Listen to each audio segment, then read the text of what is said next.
Alright everyone, welcome back to another episode of All the Mods 6. I hope everyone's doing great today. I know that I am, as always. So, there is a few things I want to get you caught up on before we jump into what we are doing today. And mainly, it is around automation. There is one other thing that's pretty interesting that I do want to point out, but we'll get to that after we go through some of the automation stuff. So, if you guys recall, in the last episode, we got up and going a mechanism steel automation setup, or request and then auto process setup through our refined storage system, which is awesome. It makes it so much easier to be able to request steel. I mean, I could go and give you an example right here. So if we go in here and we search for some steel, we already have quite a bit built up here, but we can always craft some up. So we'll start it, and as you see, it'll go through the whole entire process. Now this does take a minute or so to do. We do need to put some speed upgrades in our mechanism machines, but ultimately it is a great way to be able to just request steel and have it produce for us. For once we start maybe diving a little bit more into mechanism, or if there's additional things that we are working on. Now it should be running. Let's go downstairs here and just make sure. We have a visitor down here. Yep, it does look like it actually just finished up. It just takes a minute. That's the only problem with it, like I said. And there we go. We have our steel hanging out there. We are going to get rid of this guy. Please get out of here. And get your rats out of here as well. They pop up so often and they're kind of annoying. I'd much rather the traveling merchants than the plague doctors, honestly. So you might notice a couple other things down here. This is our setup, obviously. We have our advanced smelting factory and our advanced infusing factory. That's what the speed upgrades need to go on. We do have an ender chest, like I mentioned in the last episode, to help with automation, with all of our ores that we can use our pouch for, or ender bag for, to send back to be automatically processed through our refining system over at the main hub over there, and then obviously automatically put into our system once they are complete. Now the other thing I did get up and going, which I had before but I integrated it into our refined storage automation system, is a latex processing unit in order to create plastic. Now, for industrial foregoing, plastic is used a decent amount. So if we look at industrial foregoing, and there's the plastic right there. You could use the use case scenarios, and you see it's used for quite a bit of stuff, including some things for harvesting, fluid collectors, just a bunch of different machines. An infinity charger, I wonder what that is. Interesting. I am kind of curious. Anyway, that's beside the point. But obviously there's different tools and things like you could get up and going, oh, I'm guessing it's for the drill. Infinity drill, so I'm guessing that charger is for the drill. Anywho, so beside the point. We had this up and going a long time ago. It's a very simple and pretty basic system to get up and going. And it's nothing new, to say the least. So basically all you got to do is take these fluid extractors from industrial foregoing. You basically place them around and have a center block that is open. You will place a log in the middle. Any kind of log typically works. And then pretty much these fluid extractors will suck the liquid latex out of the log. And then it can be pushed over to our latex processing unit. Now these fluid extractors, they can run a little bit more efficiently on once they're supplied with power, but it's not necessary. You do not have to supply these with power. They will run on their own. They just take a little bit more time to actually produce the latex, the liquid latex. Now for us, what I have set up are a couple of mechanical pipes from mechanism, transferring all that liquid latex up into our latex processing unit. The one nice thing about the industrial foregoing machines is there is a GUI interface for the inputs and outputs, and you can actually have it set to push out of a specific direction or pull in from a specific direction as well. The one thing that we run into all the time with these mechanical pipes from mechanism is that you have to use the configuration tool to actually have them pull or push, and with this you don't have to. You can just have it set to push out the bottom right into the pipe, and it works perfectly fine. Now on this one, I don't believe we need to, or I did it anyway. I had it pull in the latex from the bottom. I don't recall if you have to have it though, but that's how I have it set up here. The other thing too is that I do have back there some universal cables hooked up to ender gates so that it will power these extractors. Now, as you can see, the dark oak log is just chilling in there, and it's slowly but surely getting chewed away at. Now, in order to have that automatically replace, I did get a block placer up and going from Cyclic. This is very straightforward to get, and all I got to do is have it set to always on. Make sure it's facing in the right direction, which is downwards. And then once that block space is open, once the log is gone, it will replace a block there. Now, obviously, we have its inventory filled with this. You can also hook it up to a pipe system if you wanted it to run at a faster rate. But for us, it works perfectly fine. Now, I can show you real quick the block placer, just so you're aware of kind of the recipe for it. Very, very simple. Very simple. So that is that setup. So then from there, it goes into the latex processing unit and it's mixed with water. Now, the nice thing with this is that using the input-output GUI here, you can have it pull from a direction. So I could actually put this sink from cooking for blockheads, which acts as an infinite source of water, right next to the machine and have it pull in right from this sink. Right from this infinite source of water. So I don't need any pipes or anything like that. It'll just pull right in from that sink, which is awesome.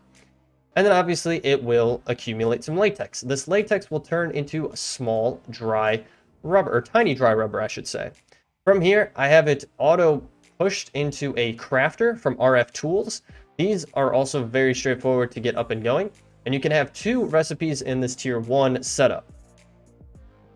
For us, I'm only using 1 because we only have the dry rubber that we want to produce. So pretty much you just put in the recipe that you want over here, and then just make sure that it is enabled. Obviously for us, we're taking 9 tiny dry rubber and getting a normal dry rubber as the output. This inventory right here, that's highlighted in blue, is for the accumulation of the tiny dry rubber. So once it gets to 9, it'll go through this crafting process automatically because it is supplied with power, and then it will output in this box down here. Now, for us, I have it set up so we have an importer into our refined storage system, and that enables it to be tied in. Now, we cannot request for tiny dry rubber to be made. That is not the point of this. The point of it is to have it consistently running and building up tiny dry rubber to make dry rubber, and then have that be pumped into our system. Now, along with that, you may be wondering, well, if you have a bunch of dry rubber in your system, wouldn't you want to make it into plastic? Well, yes, that is exactly what we would want to do. And in order to do that, you have to have it set up like this. So if you wanted to, you could have it set up in an advanced smelting, or in a crafter above an smeltery, like we do here, with the pattern for plastic utilizing dry rubber. And then you could request the plastic to be made. But considering dry rubber doesn't have really any other use other than to be smelted into plastic, I set it up like so. We have an additional exporter linked onto our advanced smelting factory. Don't forget to set the side that you hook the exporter into as an input within the machine itself, if possible. And then within the exporter, I have it just with dry rubber. So any dry rubber that comes into our system, be it from our automated setup that we have that I just showed you, or if we place it in there ourselves, it will automatically come here and be exported into the smelting factory and be turned into plastic. So there is our way of generating a good amount of plastic. And it's pretty cool. I'm really liking the automated systems that we have going, and I'm loving this one. Now, the other one that I did get up and going over here is around our elemental craft setup. So if you guys recall, with this setup, we utilize it to either, it's the first step in what, sextupling our different ores, like aldemadium ores or the ancient doubloons, if you wanted to say that, but not accurate. Anywho, so this is the first step in it. And before, we would just have to place it in and then have it run and then grab it ourselves. Well, this way allows us to be able to do it a little bit faster through our refined storage system. So coming into here, you have to put in patterns in your crafter positioned above the purifier itself. So it's the same setup. We have the elemental container with the earth element down there. We have the ore purifier on top here, and then we have the crafter directly above the ore purifier. You place in patterns based upon the actual ore that you want output, the ore chunk that you want output.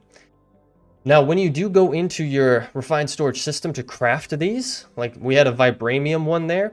Well, if we look at aldemadium, it's not going to show in here that you can craft it like that. What you have to do is you have to actually go to elemental craft, and then you can craft it from here. As you can see, we have pure unobtainium, and we do have some pure vibranium ore chunks. Now, there is a weird caveat to this. Because this is a 1-to-2 ratio, Whenever you have these in your system and you want to go and craft them, you have to put in the incremental number based upon what you're looking for. So, for example, if we wanted to produce 2 of these, it's going to take 1 ore piece and put it through our system to get the 2 output.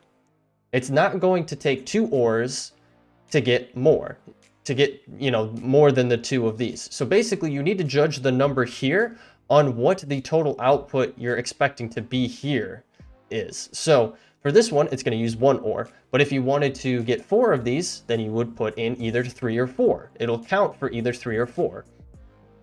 But if you don't do that, if you put in 2, I was running into a weird glitch where it actually would pull in 2 ore chunks, but then it would only process through 1 ore chunk because it would go through it. It would deem that it was satisfied, like, hey, we hit the 2 ore chunks, and then go through that and then grab the additional ore chunk that was not used and put it back into our system without it being utilized.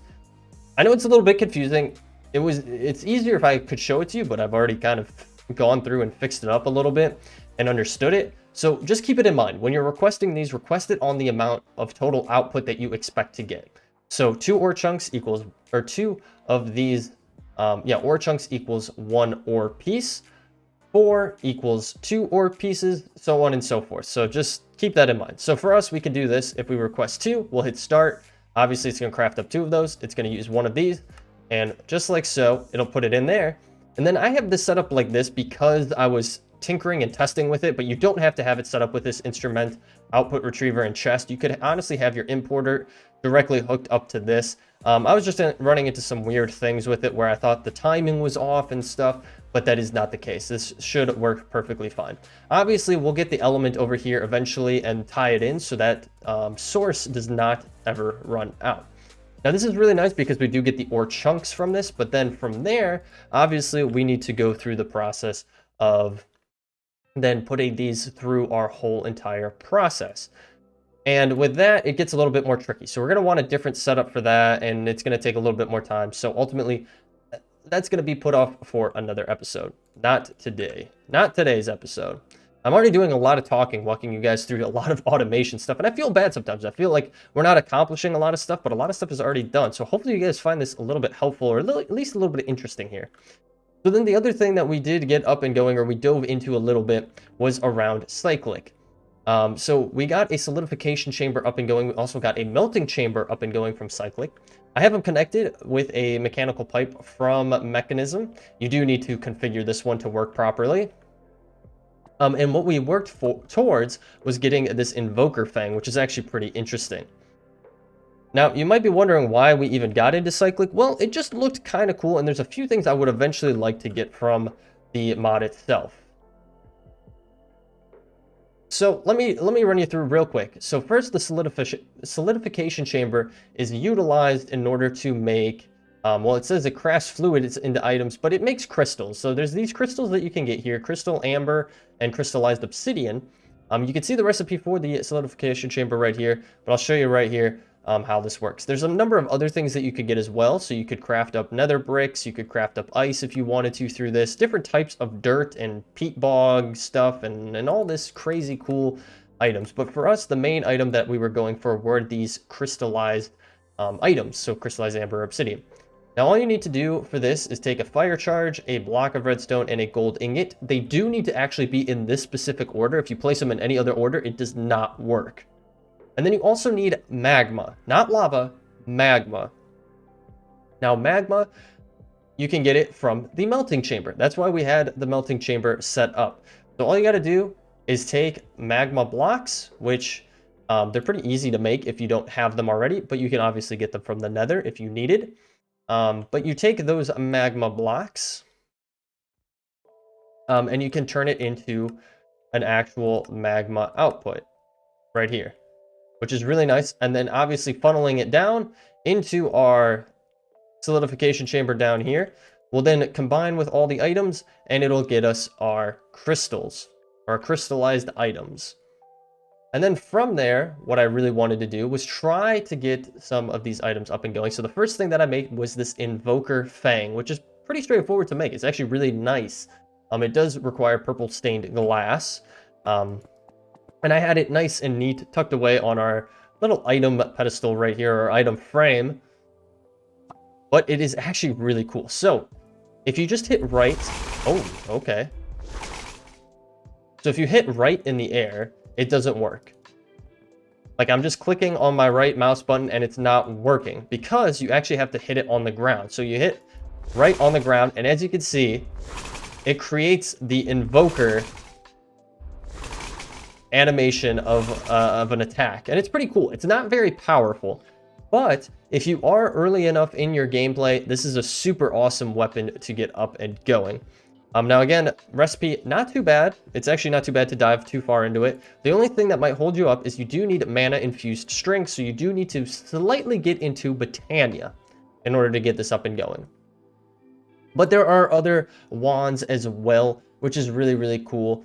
Like Frostbringer, the Dusk Flame Hex, which shoots 3 fire missiles. Like, this stuff is really, really cool. But yeah, anyway, that is pretty much the summed up items that I wanted to go through with you guys. Now you might be wondering what is on the docket for today then. Well, I've been thinking on it, and I feel like it's about time we have some kind of mob farm up and going. Realistically, we really should have one by this point in time in our playthrough, but we just have not gotten to it yet, which is a little bit unfortunate. But it's just been on the back burner. So that is what we're going to do today, is get a place up and going where we can have a mob farm. Now, realistically, we have this place down here, and we haven't used it to its full capacity, I would say. So I think that's what we're going to dive into then, is getting a place carved out in here that we could have our mob farm set up so we could get something up and going. All right, guys, so I have gone ahead and I got a nice little area carved out for us to get a mob farm up and going, which is perfect. Now, I am doing this in, let's say, a simpler way than maybe it's been done before, or you could do in this pack. There are plenty of ways in the pack that you could actually get a mob farm up and going that utilizes a machine. Let's say mob duplicator, things like that. Actually, I don't know if the mob duplicator is in this one. I can't recall offhand. But anyway, I'm doing it a little bit differently because I want to try to be a little bit different on this one. So instead of using some kind of machine, we are just going to use normal spawners, and we are going to have to go and grab one, which is perfectly fine. We can easily do that. But as you can see up here, I have carved out a decent space here that we can plop down our spawner. And now it is lit up here because obviously we are not quite ready for things to be spawning in here. It should be a decent amount of space. And then obviously I've gone with some cool gold bars on our outside here to kind of help mitigate where mobs are going towards. Anywho, so what we are going to need from here are some items from Dark Utilities. As you can see from Dark Utilities, there's quite a bit of different things that we could get up and going. Now, the main things that we are going to want to focus on are vector plates, and there are upgrades to this. And then as well as a kind of harming plate or a trap of some sorts. Now, I think the best one for us to do is the player damage trap. So as you can read right here on screen, it damages the mobs that touch it with player damage, and mobs killed will drop EXP and loot. I mean, that's obviously what we wanted to do. We wanted to drop loot and EXP. Resets the repair cost permanently. Interesting. Renames a tool to use, which we've done before, and we've done one of those before. Anyway, I'm getting distracted. But there's a bunch of other things that you could get in here as well. So like if you wanted a mob filter, so it allows players to walk through this block, but nothing else, which is kind of cool. But there's different ones as well. So animals and child mobs and pets and all these different things like that that you can have filters on. There's also item grates and randomizers and things like that. There's also dark glass, which is really good if you're setting up a thing outside because it doesn't let light through, but it lets you see through to what is going on inside. Again, very nice if you are setting up outside, but we're not. So anyway, so what we're going to want to get up and going are some of these vector plates. We are going to need blank plates, which aren't too bad to make. They do need a black dye and stone, and you do get 24 of them. Do we have any more ink sacks? We have a few ink sacs, but really not that many. I'm quite surprised. But 24 should help us get the ball rolling at least. So we'll get 6 of those. And we should actually be able to get 18. Now, I don't know offhand exactly how many we will need, but I do want to obviously speed it up. We're going to want the fast vector plates, just like so. And we are going to go just like that to get our fast vector plates. Now, coming up here, we'll probably put the mob spawner back over here somewhere. So obviously we're going to want all of these vector plates to be going in the same direction. Now this is the same exact idea as if you were to use water, but obviously it's going to move a lot quicker. Now these are going to move you around, so just you might want to be flying or have some other kind of way to levitate or just be off the ground so you're not getting bumped around by them. All right, guys, so I went ahead and I got things set up. I could take you up this way to show you how we have it now set up. So I did expand it out actually a little bit more here, but I did get these fast vector plates going in here, which should be perfect. This will work for what we are trying to do for the time being. And yeah, like I said, I did bump it out a little bit here, so we had a little bit more space for enemies to spawn in. Now, is the matter of fact that we need to get an actual spawner. Now, in order to do it, Silk Touch is going to be our best bet, obviously. So let's head to a location that would have exactly what we need. So the other thing we can actually do as well is get our Warp Stone. And we will use this, and we are going to head to the Nether. So obviously, we could grab a Magma Slime if that's really what we wanted to do. But why should we do that? What we could do instead is grab a blaze spawner, because we know for a fact that blaze are always good to have on hand. So if we come up here and we use our Silk Touch pick, we should be able to grab it just like so. So there you go. And it tells you all the info you need to know around the blaze spawner itself, or the spawner itself. It has blaze, minimum delay, max delay, spawn count is 4, max nearby enemies is 6, player range is 16, and spawn range is 4. So I believe that's 4 blocks in all directions it would spawn in, which is good to know. It allows you to kind of vibe out what exactly, what kind of space you would need. Ooh, that is not what I wanted to do. Let's grab that back once again. Let's not have that placed. But that actually is interesting. You can get multiple spawner scraps by placing it and breaking it with Silk Touch. I don't know if that's supposed to be the way it is, but that is how it is for us on our end. So with that being said, we have that. We're going to jump back down into our nice little nether area here and come down the path and get this bad boy set up. Now, we are going to need some additional things as well. So before we actually go too far, let's get that put in place. So for the time being, we're going to use a hopper. I don't know if I have any crates hanging around or barrels. I think it's a barrel. Yeah, we do have a diamond barrel, which would work for the time being. So let's set this up in front of this. We'll place this behind so it is hooked in. Yep, hooked into there. And then the last thing we are going to need is, like I said before, a way to take out the mobs. And the best one to do is the player damage trap. Now, do we have everything we need for it? No, by far, well, we do not. So get some more of these blank frames. We are going to need a diamond sword. That's not hard to make at all. And then we are going to need some cyan dye, which do I have? Oh, you can make it that way. That is extremely convenient. And you're actually going to get 3 of these. That's actually a really, really good deal that you have 3 of these. Now, I think we can just shift and place it right over there. I don't know if this is going to be... I don't think the mobs can get out of this. We'll have to see. But I am vibing with this gold. I think the gold looks really, really cool. But we could switch it out if we are having troubles with it. So let's take this. We're going to head up here. And we are going to get it placed down. So we're going to nix off of our light in here. Actually, I kind of need to be able to see where we're placing these. So hang on. Let's not get rid of this just yet.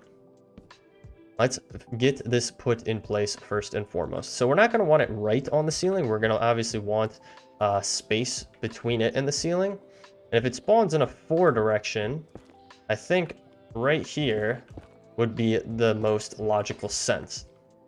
We could place it just like so, nix that off, and as you can see, they're gonna go down in there. Now it's getting a little funky because obviously I have disrupted the path flow, but if we get out of there and we let it do its own thing, it should filter them down into here and take them out just like so, which is perfect. And then obviously it's going to accumulate items in this barrel here. Now, I don't think with this damage trap, I don't know if we can enchant it. We can enchant it with reactive, but that's about it. Now, the other thing that we can do as well is we can get up and going some upgrades to this. It's actually funny. Our magnet is more attractive than the hopper is right now. So our magnet is actually picking up all the drops that are coming from it. But yeah, let's take a step back here. Because the other thing we're going to want to get are some additional upgrades here. So, I think I have to remember how we get to it.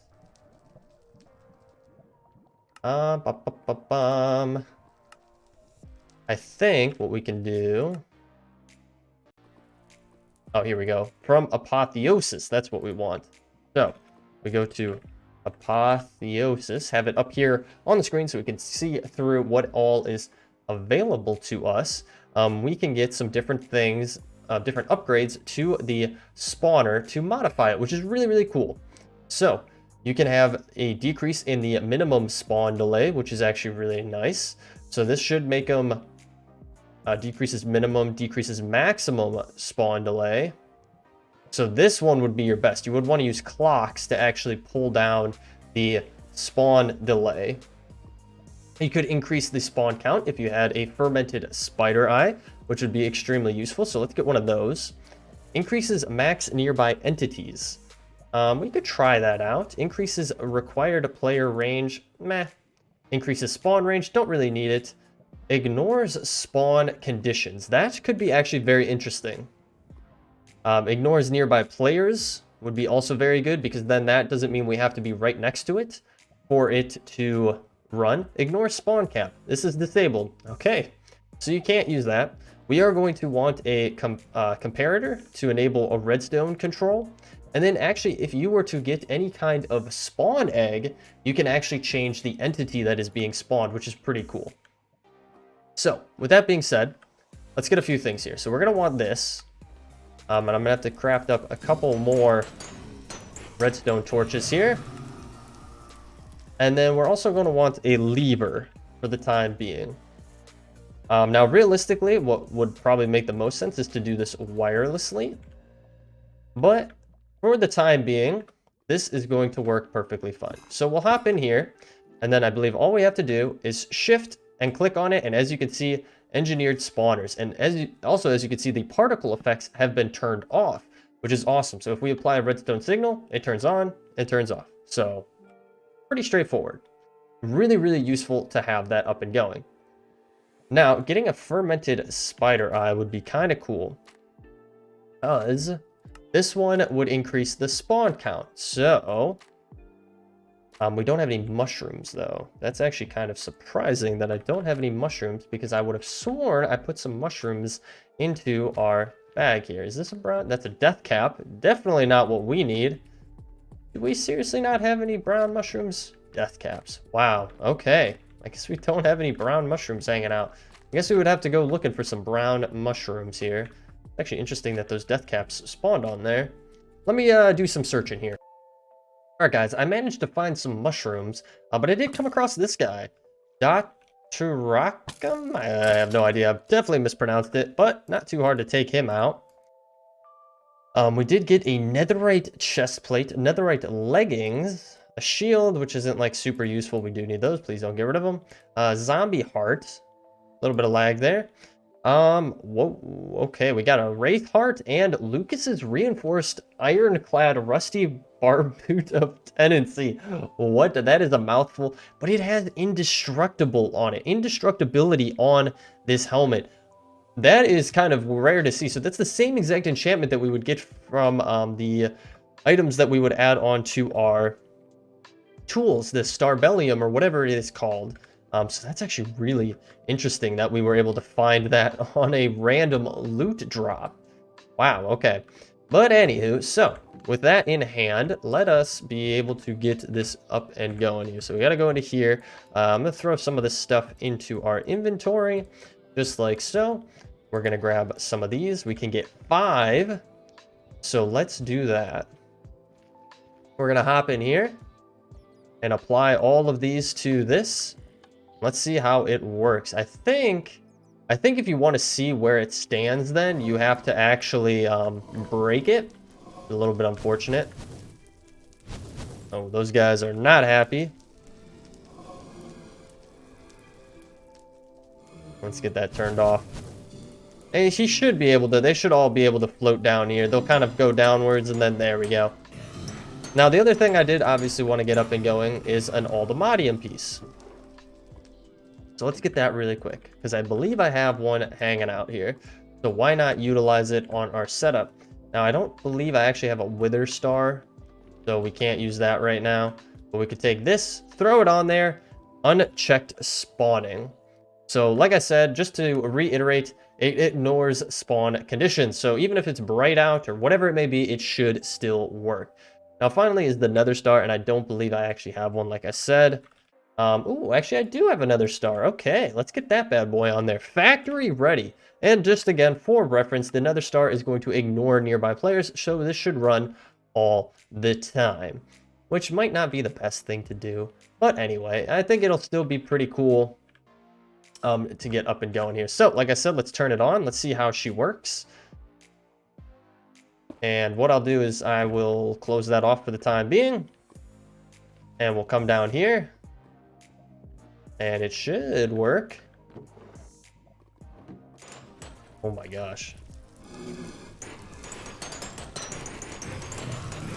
Jeez, oh my gosh. Okay, and yeah, like I said, the magnet isn't super helpful in our situation here. But yeah, this is pretty much our setup right here, which is awesome. So that's going to round it out for the episode. Like I said, there's a few tinkering things that we could do with it. Like, for one, looping it into our refined storage system would be really smart. Also, getting different spawn eggs so we could throw different mobs into this, so that we're not just doing blaze. And as you can see there, it's not even fully picking up everything. We actually probably need to adjust that so that it is flowing properly. So just something to keep in mind there. But guys, if you are new here, you want to follow along, definitely hit that subscribe button and bell notification to let you know every single time a new episode is posted here on the channel.